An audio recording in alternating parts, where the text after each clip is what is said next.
Let's just roll it back a little bit for all those folks out there listening or watching us.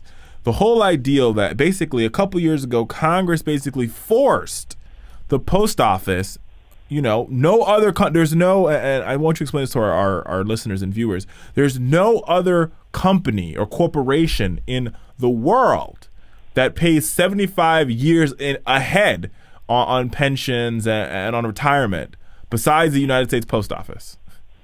Right, and not only that, but the post office is a profitable entity. It has a surplus in its pension fund, and the law doesn't even allow, the fact that the post office turns a profit to fill into that payment. They have to do it from from basically what they do to keep going. They have to pay that $5.5 billion a year. So it's highly restrictive. It is very unique, and it points to an agenda to privatize and dismantle the Postal Service. It's an agenda to privatize, I love that, and dismantle the U.S. Postal Service. Now, the people that are in harm's way here, Matt, people that are really, really in harm's way when it comes to dismantling the Postal Service happens to be those that are the most vulnerable. African-American women, 20% of women, but African-American women in particular. Is that correct?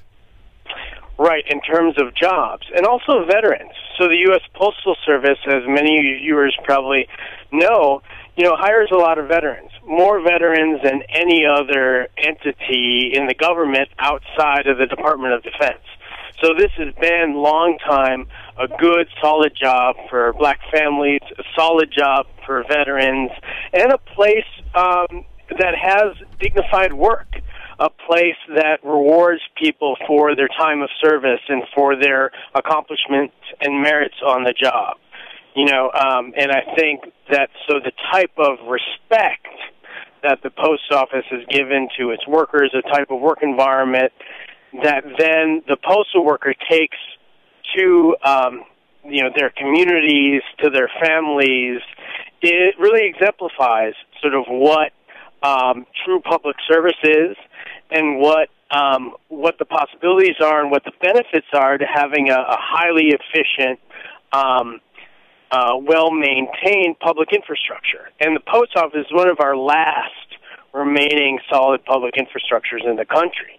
And it's something that, we at Color of Change felt very important to defend and to urge Congress to fix this law, for the workers, and for families who rely on the Postal Service, 6 days a week in order to get essential things like medicine. And I think the other thing about the post office that people have to remember is the responsibility and obligation is to go the extra mile, is to serve every house. And, private companies, FedEx and UPS, have the luxury of serving who they want and when they want. And, if you live in a neighborhood that is seen as dangerous or too rural or too out there, private companies and a privatized system wouldn't need to deliver to you. But the U.S. Postal Service does and has, before the Constitution, before the country was founded. And so these are I think, fundamental pieces of a stable economy and of a just democracy.